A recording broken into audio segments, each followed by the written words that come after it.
Wijen, Kak Koni akan menemani adik-adik beribadah pada hari Minggu ini. bersama Pak Hudi dan Pak Rene Yang akan mengiringi kita di dalam memuji nama Tuhan. Adik-adik, apa kabarnya? Pasti sehat-sehat ya. Dan kalau ada adik-adik yang sedang sakit, nanti kita doakan ya supaya minggu depan adik-adik yang sakit dapat bersama-sama beribadah dengan kita. Nah, adik-adik, kita sekarang mau menyapa Tuhan kita ya dengan menyanyi Selamat Pagi Bapak.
Adik-adik, sebelum kita lanjut ibadah kita mau berdoa dulu ya. Kita berdoa ya adik-adik, lipat tangannya, tutup matanya, kita berdoa.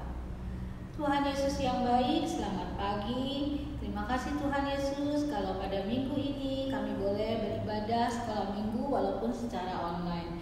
Saat ini kami juga mau berdoa untuk teman-teman kami yang sakit. Tuhan Yesus mau sembuhkan agar mereka pada minggu depan dapat beribadah bersama-sama dengan kami. Tuhan Yesus, kiranya Engkau pimpin ibadah kami dari awal sampai akhirnya. Terima kasih Tuhan Yesus, di dalam nama Tuhan Yesus Kristus kami sudah berdoa dan mengucap syukur. Amin. Kak tahu nggak kalau Tuhan kita tuh besar dan perkasa loh. Betul Kak, Tuhan kita itu sangat besar, perkasa, dan dahsyat juga Kak. Tuh, ayo kita nyanyi lagu itu yuk, besar dan perkasa Allah kita. Yuk.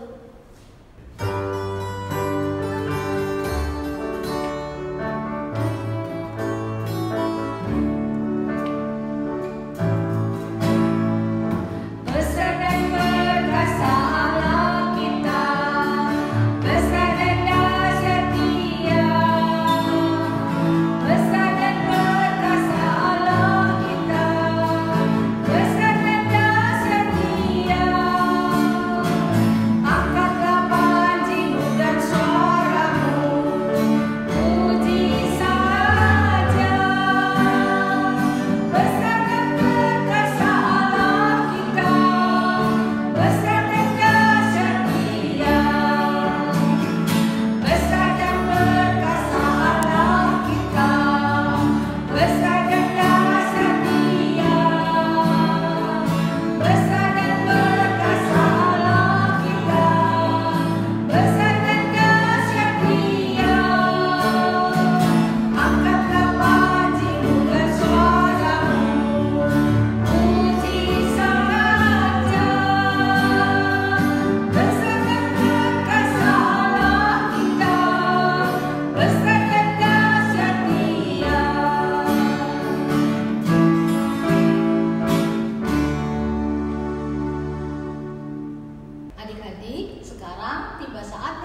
Tapi sebelumnya kita akan menyanyi memuji nama Tuhan, baca kitab suci.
Selamat pagi anak-anak, kita ketemu lagi di sekolah minggu online.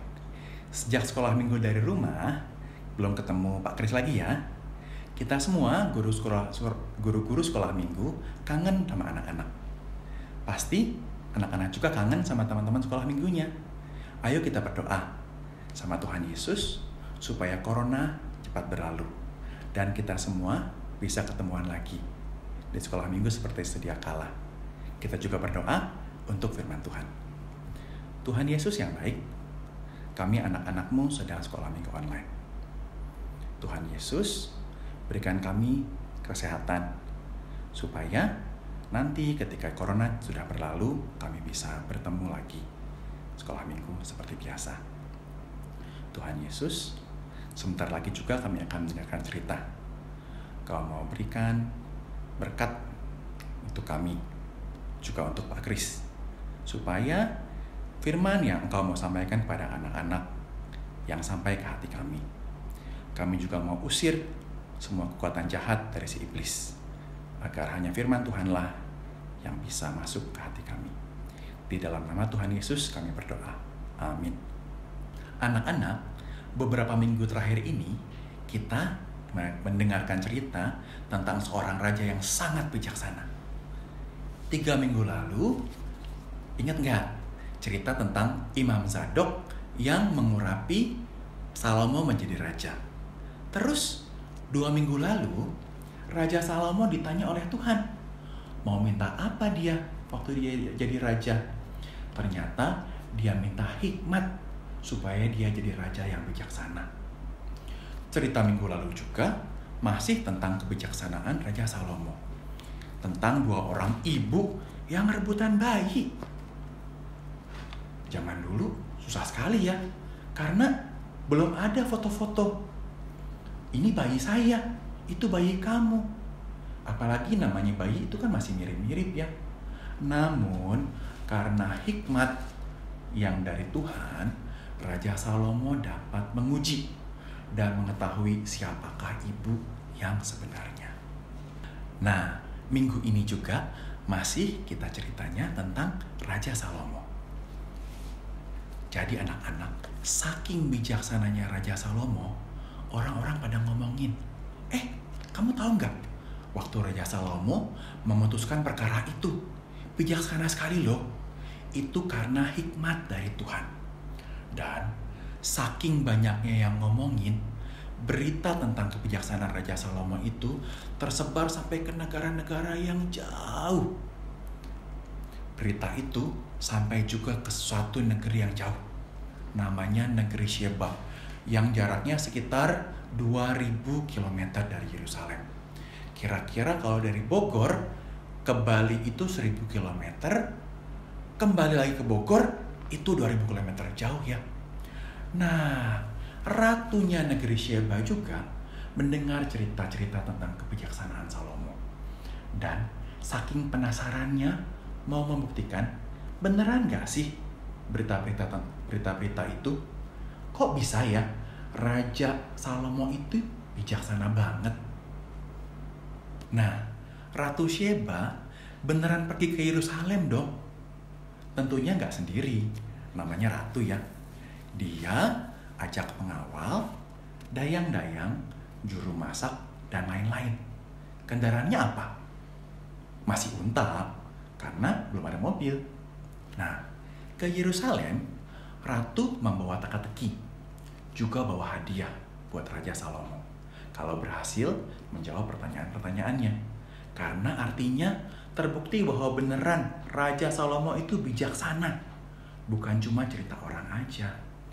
Setelah sampai istana Raja Salomo, Ratu Syeba memberikan pertanyaan-pertanyaannya, dan semuanya bisa dijawab oleh Raja Salomo dengan sangat baik. Selain melihat sendiri hikmat Raja Salomo, Ratu Syeba juga melihat seluruh istana Salomo, melihat cara penyajian makanan, cara pegawai-pegawainya duduk, cara pelayan-pelayannya melayani dan berpakaian. Juga melihat Raja Salomo beribadah dan mempersembahkan korban. Semua membuat Ratu Syeba yakin dan percaya bahwa Salomo sungguh-sungguh memiliki hikmat yang berasal dari Tuhan. Nah, Ratu Syeba setelah melihat semuanya itu, dia mengucapkan demikian. Setelah melihat dengan mataku sendiri, sekarang aku percaya kalau kamu benar-benar sehebat yang dikatakan orang-orang. Tuhanmu tentu sangat hebat. Terpujilah Tuhan Allahmu yang mengangkat engkau menjadi raja untuk melakukan keadilan dan kebenaran. Setelah itu, adik-adik, Ratu Syeba juga memberikan pemberian yang bagus untuk Raja Salomo sebagai tanda penghormatan dan penghargaan terhadap raja, yang dibalas pemberian yang bagus-bagus juga oleh Raja Salomo kepada Ratu Syeba.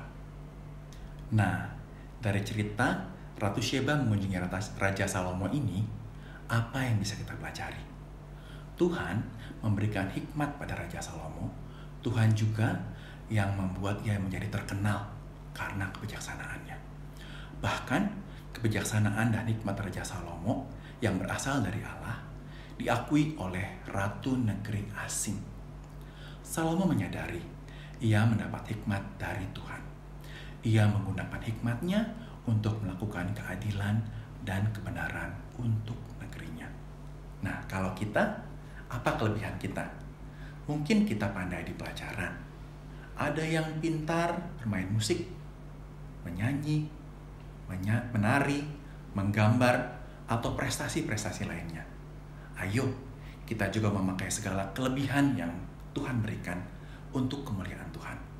Kalau kita berprestasi, bahkan terkenal, biarlah orang tahu kalau kelebihan ini berasal dari Tuhan. Supaya semua orang bukan hanya memuji kita, tetapi juga memuji Tuhan. Mari kita berdoa. Tuhan Yesus, terima kasih untuk talenta-talenta yang sudah Kau berikan kepada kami. Baik itu dalam hal pelajaran, bermain musik, menyanyi, menari, menggambar, dan lain sebagainya. Tuhan, biarlah kami dapat menggunakan talenta-talenta itu untuk kebaikan, seperti halnya Raja Salomo. Terima kasih Tuhan, di dalam nama Tuhan Yesus kami berdoa. Amin. Anak-anak, cerita hari ini sudah selesai.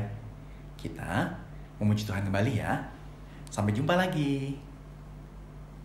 Nah, kita udah mendengarkan firman Tuhan. Sekarang tiba saatnya untuk memberi persembahan pada Tuhan. Sambil menyanyikan lagu persembahan kami. Persembahan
akan berakhir.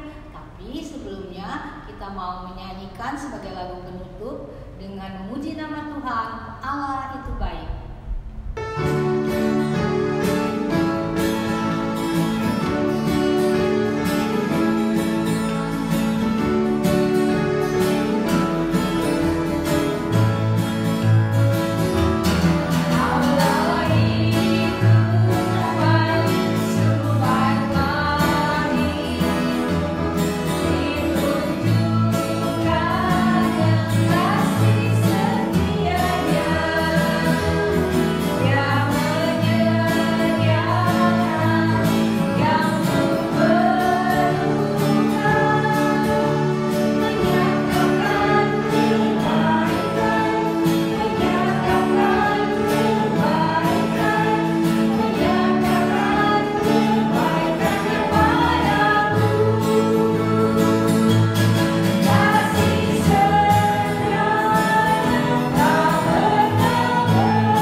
Adik-adik, ayat hafalan kita minggu ini terambil dari Mazmur 51 ayat 8b. Engkau memberitahukan hikmat kepadaku. Nah, adik-adik, kalau sudah hafal, kirim ya ke WA kelas masing-masing. Adik-adik, ibadah kita sudah selesai, mari kita tutup dalam doa. Tuhan Yesus yang baik, terima kasih Tuhan karena Engkau telah memimpin dari awal, pertengahan, sampai akhirnya. Tuhan, ajar kami untuk taat dan patuh pada orang tua kami. Terima kasih Tuhan, dalam nama Tuhan Yesus kami berdoa dan syukur. Haleluya, amin. Sampai jumpa lagi adik-adik. Tuhan Yesus memberkati. Dadah.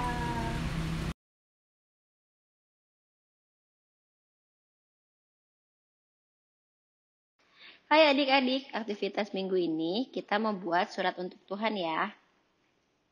Contoh suratnya kayak gini ya. Bahan-bahannya ada kertas karton 2 warna, gunting, lem atau double tip, penggaris, pensil warna, dan gambar untuk hiasan yang bisa kalian buat sendiri. Langkah pertamanya, kertas karton bisa dibagi 2. Lalu, kertas karton dengan warna yang lain bisa ditempel di bagian atasnya.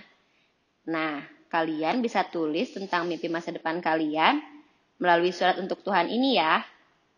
Terakhir, kalian bisa hias dengan gambar atau dengan pensil warna. Selamat mencoba. Tuhan Yesus memberkati.